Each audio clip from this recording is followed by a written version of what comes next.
Tonight, a man arrested over an alleged stabbing in Port Lincoln. And new figures show Whyala's property prices are on the rise. With the latest from around the region, your nightly news with John Hunt begins now. Good evening. One man has been stabbed in a violent attack last night in Port Lincoln, with a man detained over the incident. Neighbours have told how they tried to help the victim as he was bleeding out in their driveway.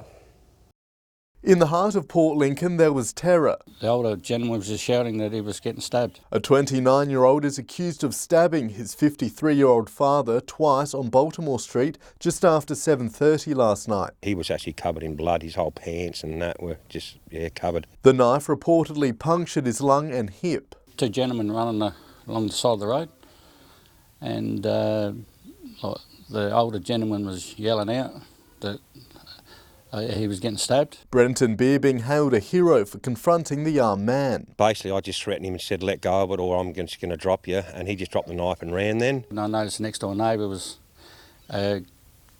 grabbed him and restrained him. Neighbours did what they could as they waited for paramedics to arrive. We gave him a big cloth and everything and put pressure on it to stop the bleeding, and it actually did stop it. The victim was rushed to Port Lincoln Hospital for emergency surgery. His condition was not considered life-threatening. I went to the hospital this morning to see if he was all right, and he basically said, I'm really grateful, Barry, you saved my life. It's understood this is the second time a fight has erupted between the pair in the street. Residents say they're fearful it could happen again. There's a lot of kids in this street as well, young kids, and, so, yeah. Very scary. Police have arrested and charged the 29-year-old with a raft of offences. Nathan Regter, 7 Spencer Gulf News. New figures from realestate.com show Whyala's property sale prices jumped by 30% over the past year. Council says this is positive news for the town, with many locals benefiting from the rise. It's the increase the town's been waiting for, Whyala recording the third highest sale price growth across South Australia. Obviously, with all the developments in the city and the stability with the sale of the steelworks, there's been a continued slow growth in real estate prices within the Whyala city. Big projects such as the new jetty, Bennett Oval upgrade and soon a new high school are all contributing factors in Whyala's transformation. We finished the year extremely positive, so the interest has definitely improved and increased, and the level of inquiry, the number of sales and so forth has all been positive. Blights Real Estate say the steelworks sale to GFG Alliance has increased the town's economic growth. There's an increased level of confidence in the town from businesses and so forth. Although the report shows good signs for Whyala's future, sale prices are still well below average compared to Whyala's previous real estate boom. It's not the high prices of 2013 that we saw inflated by the presumed resources boom within the region. Council say they are still confident in Whyala's growth, with the results showing a positive future for those who own real estate in the town. It's actually fair and reasonable, the results that we're seeing, and it shows a steady confidence in the business sector. It is expected that there will be price increases and capital growth in the coming years. Sophia Contagonis, 7 Spencer Gulf News. An independent review has been launched into South Australia's bushfire season to examine the state's preparedness for dealing with extreme fire conditions. Former Australian Federal Police Chief Mick Kelty is set to lead the review. The assessment will start by examining both the Kangaroo Island and Cuddly Creek bushfires. It'll cost taxpayers $300,000. The findings are set to be delivered by June. A Broken Hill councillor says now is the best time to rejuvenate a once popular local hotspot. Tom Kennedy attended a meeting last night where residents asked for the Imperial Lakes area to be reopened. With the lakes no longer a backup water storage supply, he says it's a golden opportunity to bring them back to life. There's no more 4 or 5 years. This is it. This is our one and last chance to save the Imperial Lake and make it an asset to the community. The councillor says he'd like to see them reopened by the end of the year. Consultation has begun between the Port Augusta City Council and the owner of a renewable energy project set to be built in the region. Elected members had the chance to question those involved at last night's council meeting.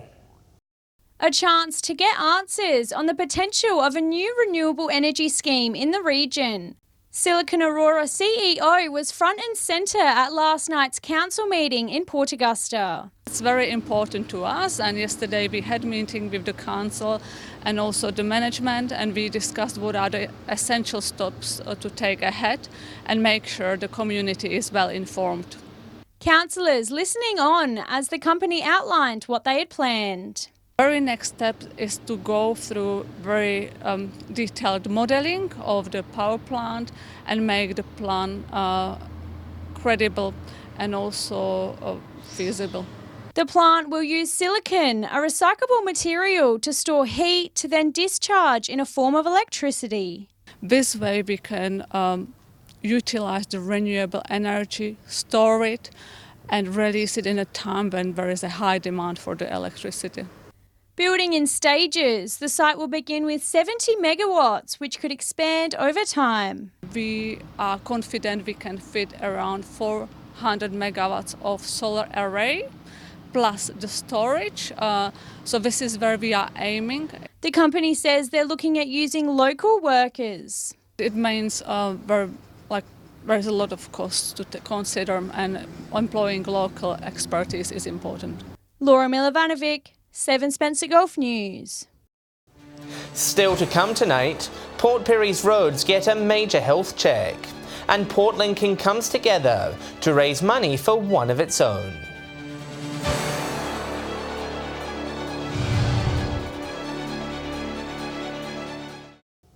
Welcome back. Engineers will be on the streets of Port Pirie over the coming month, completing a check-up of the region's roads. Council says the assessment helps identify which roads are in need of an upgrade. Out with the old and in with the new. Roads across the Port Pirie region are undergoing extensive checks to make sure they're in good condition. And what they're doing is they're condition rating those assets and looking at, deterioration or whether they're in a good condition. Each road is being checked by a Tonkins engineer and will receive a rating. The rating would then determine whether there's a need for money to be spent to improve the condition and safety. And they crunch some numbers, and then that will be able to spit out a 10-year capital works plan for council.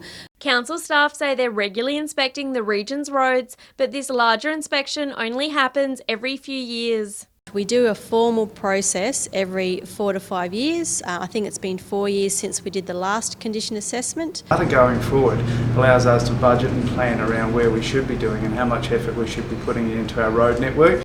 The process is expected to wrap up by end of February. The data will be analysed with the conditions rating to be known by end of June. If you see the engineers out walking around, don't be shy, say hello. You can ask them what they're doing, but also be mindful of their safety, and while they've got flashing lights on, just take care around them. Shari Hams, 7 Spencer Gulf News.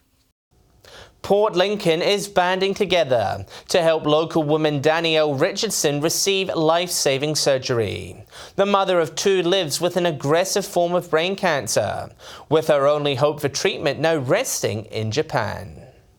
A family working against the clock to try and extend the life of a much-loved mother and wife. Kids need a mum, and we're just trying to go down the right path for her, really. The former social worker and mother of 2 had her life turned upside down last year after doctors found a brain tumour. Our life's changed last year in May when she got diagnosed, and we're hoping for some groundbreaking treatment.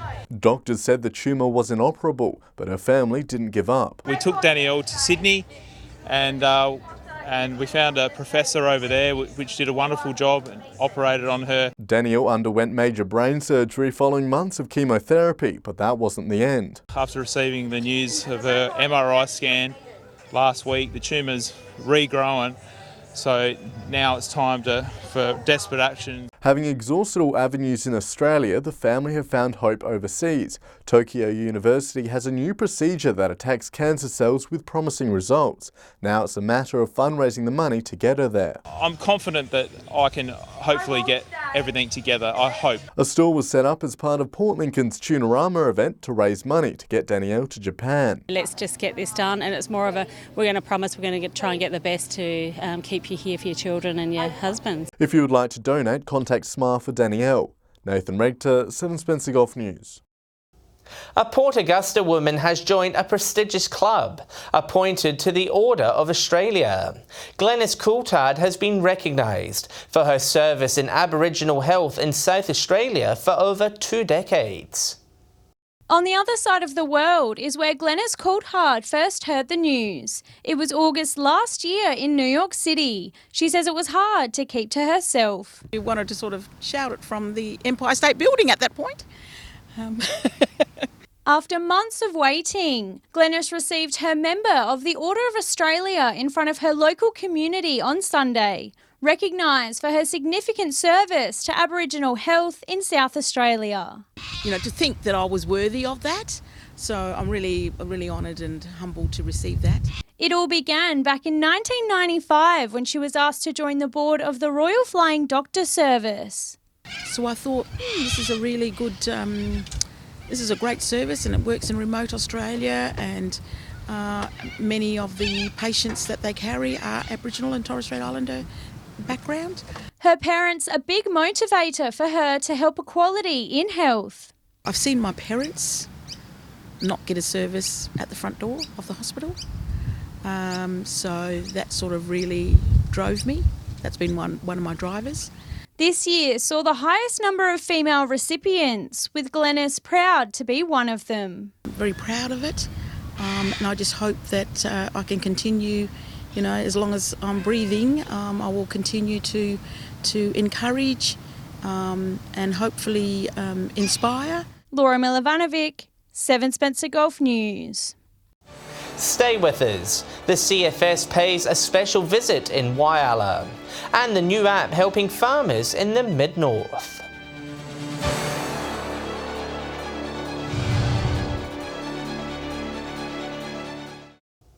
Whyalla's Childcare Centre have spent the past week raising money for the CFS Foundation. The local fire truck spent the afternoon at the centre, collecting the large donation and educating children on fire safety. Excited little faces waiting patiently for their turn to use the big hose. The local CFS showing up to say thank you. It's been really awesome for the kids to be able to have a look at the truck and meet the fireys. They're the ones that have been doing all the hard work in South Australia in the last few weeks. We don't get to come out as very often, so it's really good when we do get the opportunity to come out and see the locals and show them our truck. Presenting a cheque of $650 and passing on their heart drawings, the children spent the past week wearing yellow, orange and red, learning about CFS and raising money for their services. Just to show how appreciative we are of all the hard work that they do to keep us safe. The children excited to spend the afternoon acting as little firefighters. They put their helmets on, practiced putting out fires, played with the sirens and had a turn sitting in the truck itself. I hear the sirens going, whoop, whoop, and I'll be a firefighter when I grow up. CFS also handing out colouring in books packed with information about what to do in a fire emergency. It's hugely important education about fires and what to do, not only in house fire situations but certainly in bushfires, which we've been seeing all over Australia lately. I had lots of fun. I had lots of fun. Sophia Contagonis, 7 Spencer Golf News. Mid-North growers now have access to a weather app, helping to avoid drift contamination. The state government awarded $1.2 million towards the project, with locals deeming it a game changer. This app is a breakthrough for local farmers. It's a high-tech tool assisting them with summer weed control and to help avoid spray drift. Farmers have to have access to this type of information so that they could continue their practices, but also be responsible in the way they were doing it. This Clare Valley local was instrumental in creating the app, along with other farmers who were fed up with their crops being indirectly contaminated. In 2010 there was widespread damage, well, it culminated in 2010, of vines in the Clare Valley. We have to be able to get this information, or farmers have to have access to this type of information. The Mid-North is leading the nation with 40 state-of-the-art weather stations now located across the district. Yeah, this is actually probably the third in the world to this level, this capability, and certainly the most advanced. The state government funded this project, with the opposition welcoming the investment in South Australia's agriculture. That can save both money, impacts on other properties nearby, and also good for the environment. Positive feedback from Mid-North farmers has seen the Riverland and Mallee region follow suit, but experts are hoping it will soon be implemented statewide. That down the track, that all sensitive areas, and maybe that includes the whole state, will have this type of weather information available. Shari Hams, 7 Spencer Gulf News. The Broken Hill Musicians Club has launched a new monthly event featuring some of the city's talented drag performers. Organisers say the event is aimed at giving those in attendance a fun night out.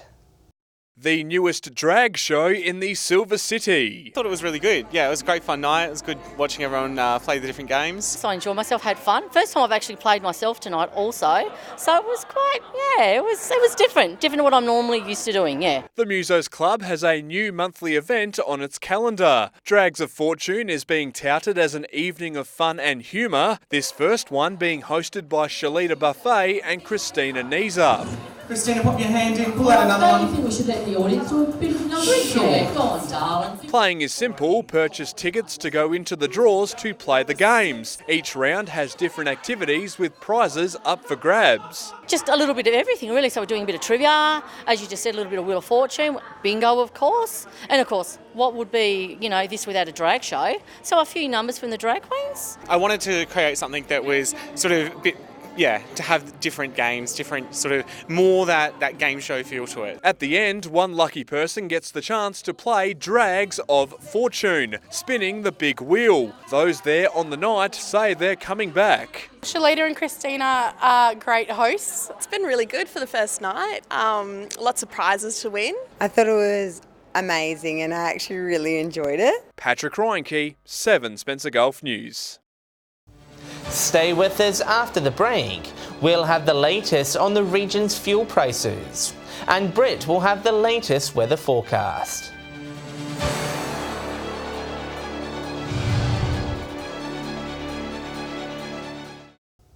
Hello again. Time for a check on how things are shaping up at the Bowser. Here's Patrick with Fuel Watch.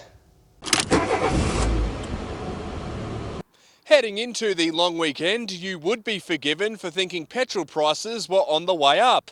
As it turns out, they've done exactly the opposite. Starting with unleaded, and the entire board is green. Port Lincoln is on the way down but still averages $1.52. Whyalla has enjoyed a good change in its price, the Steel City down 3 cents to $1.46. Port Augusta is still the most expensive at $1.54 but also saw a decline. Port Pirie barely seeing any movement. The same story goes for Kadina. Broken Hill is almost out of the $1.50 price range. We've dropped by a cent or so. Adelaide is 19 cents less than last week. Continuing with a look at diesel now, and the green keeps on coming. Whyalla seeing yet another 3 cent decrease down to $1.49. Port Augusta and Kadina share the same price. Port Lincoln is 2 cents more. Port Pirie is $1.48, the cheapest in the Spencer Gulf. Adelaide is 4 cents less. Broken Hill not doing too bad, down a cent. Finishing off with a look at Autogas, Whyalla seeing the biggest change of any place, its average jumping 6 cents to an even $1,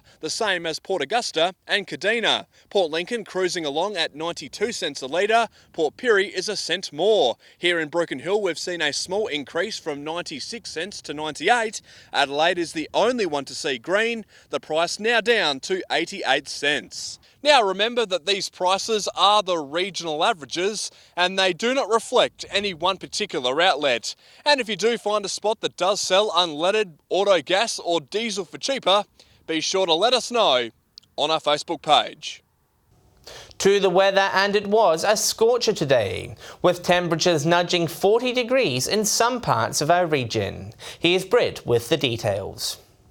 Thanks, John, and good evening. You're right, it's been a hot one. 43 degrees was the top temp today, recorded at Port Augusta. Port Pirie saw 40 degrees, Whyalla and Broken Hill 39, Port Lincoln 30. Skies remained mostly clear under high pressure, keeping the region sunny and dry. On to tomorrow now, with southeasterly winds on the waters tending to the northeast at around 10 to 15 knots, seas at 1 metre. Sunrise at 6:37 tomorrow morning, with sunset just before 8:30. And we've got an absolute scorcher ahead of us, maximum temperatures above 40 degrees in most areas, with a little bit of cloud cover about. 45 the expected top at Woodner tomorrow, Port Augusta 44 degrees, Whyalla, Port Pirie and Cleve all 43, Corn, Broken Hill, Clare and Kadina 42, Coffin Bay 38, Port Lincoln 37. Looking ahead to the end of the week, humid and wet conditions Friday and Saturday with possible thunderstorms about most of the region. Port Lincoln with a top of 30 on Friday, 19 on Saturday. Cleve and Woodner both with maximums in the mid-30 on Friday, dropping back to the early 20s on Saturday. Whyalla, Port Augusta and Kadina cooling down slightly on Friday with showers expected. Thunderstorms forecast for Saturday.